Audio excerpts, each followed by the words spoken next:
E aí, gente, tudo bem? Boa tarde. Me chamo Rodrigo Medina, fisioterapeuta, especialista em osteopatia e com formação em osteopatia pediátrica. Vou responder aqui algumas perguntas que me mandaram referente à osteopatia pediátrica. Então vamos lá. Primeira pergunta: quais os princípios da osteopatia pediátrica? Então, a osteopatia pediátrica ela é um ramo de atuação da osteopatia. Onde existe, claro, que o público-alvo de atuação são crianças, né? E a gente pode lidar com crianças nas etapas, né, do desenvolvimento, né? Então, a primeira infância, a segunda infância, a adolescência, né? Então, a gente pode atuar. Então, o que é que diferencia a osteopatia pediátrica da osteopatia de modo geral? Osteopatia, como muitos sabem, não é uma... Aliás, talvez as pessoas não saibam, né? Que a osteopatia não é uma técnica específica, e sim uma filosofia de trabalho. E no contexto da criança, o que a gente aborda principalmente são as repercussões relacionadas ao processo de desenvolvimento nessa criança. Principalmente as disfunções que estão associadas aos bloqueios faciais, bloqueios de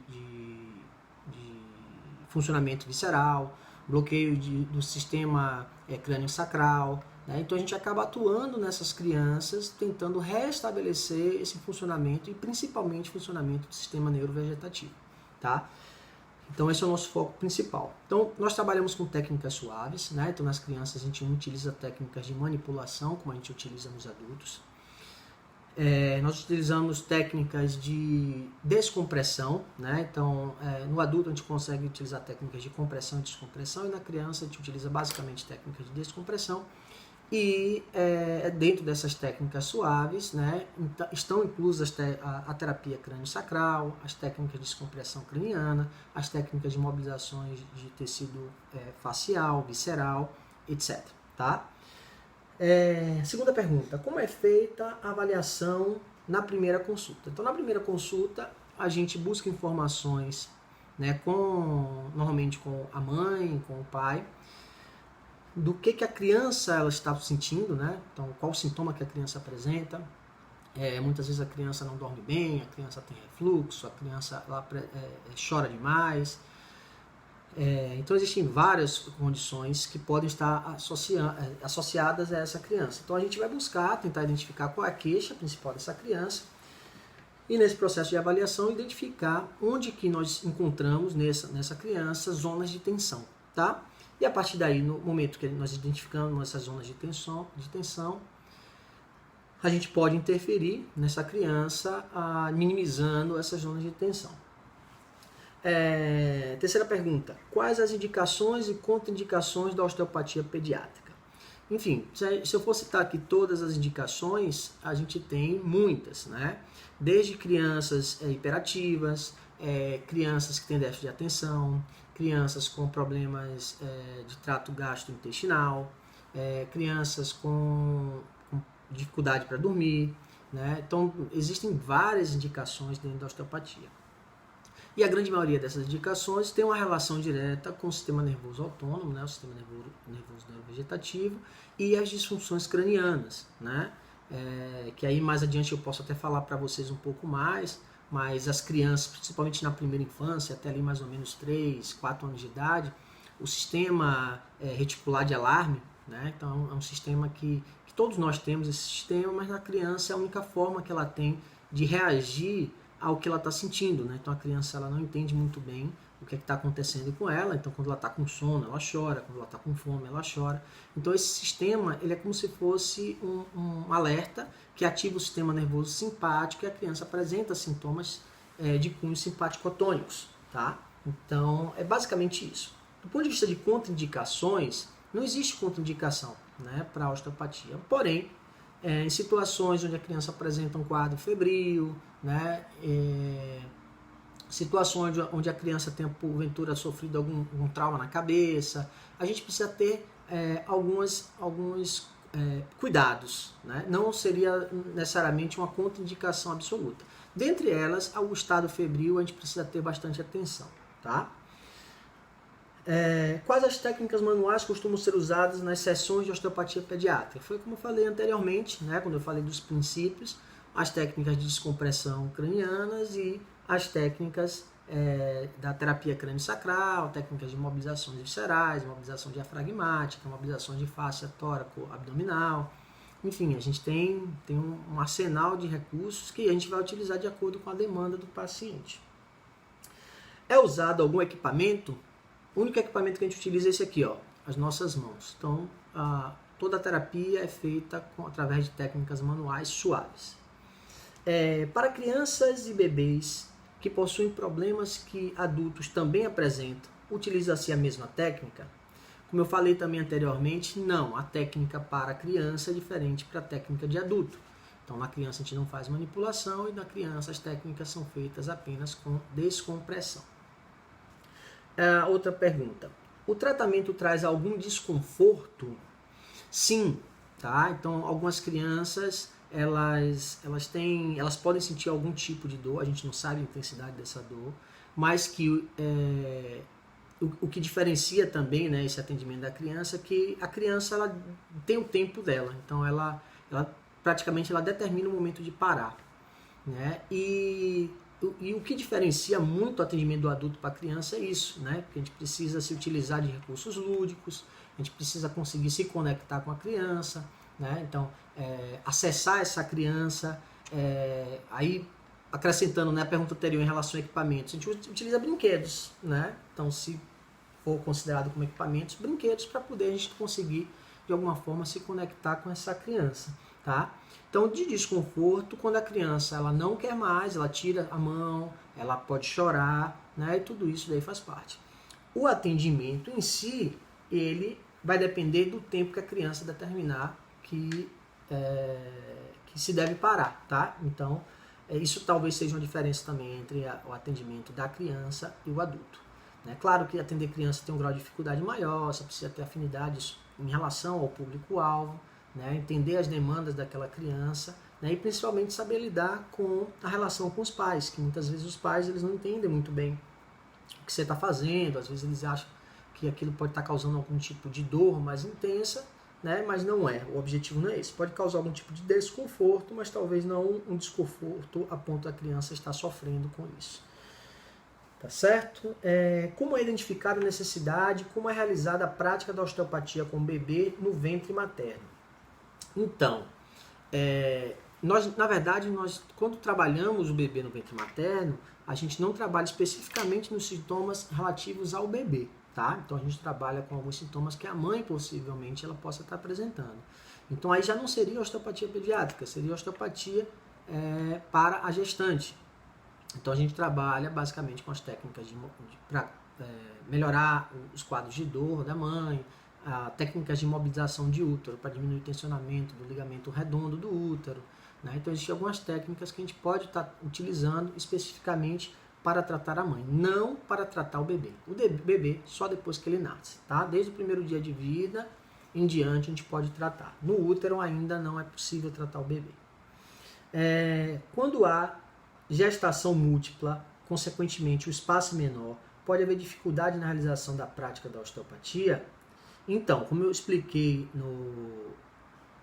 na pergunta anterior, a gente não tem essa possibilidade de estar atuando na osteopatia pediátrica ainda dentro do ventre. Então, o que pode acontecer numa gestação múltipla é que, pelo espaço reduzido, a probabilidade de que essas crianças apresentem disfunções é muito grande. E, principalmente, pelo fato de esse parto ele acontecer num tempo antes. Dificilmente uma gestação gemelar ela acontece no tempo normal de 42 semanas, né, que é o que se espera.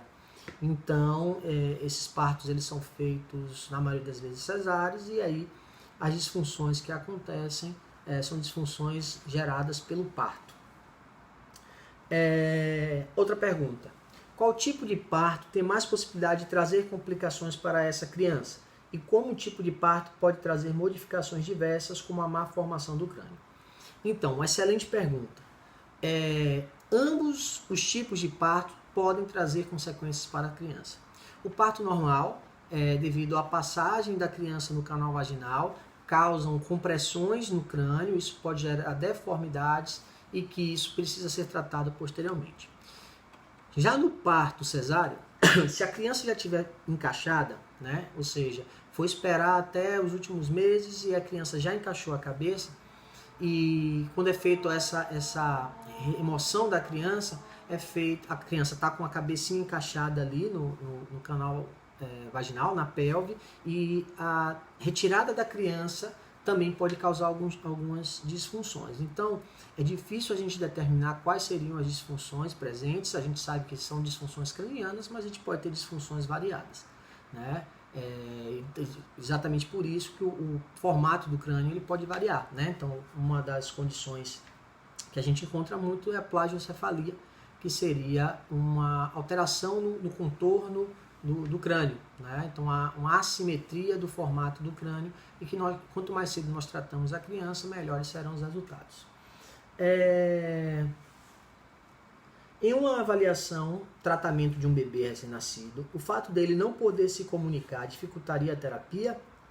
Não, na verdade a criança ela se comunica, né? Ela tem forma de comunicação. Um recurso que a gente utiliza muito é a técnica, os reflexos, né? Então, quanto menor a criança, mais reflexos ela apresenta. Então, reflexo de sucção é uma técnica que a gente utiliza, né? Mobilização do palato, e que ao introduzir o dedo na boca da criança, ela inicia o processo de sucção, e isso faz com que haja a mobilização do palato.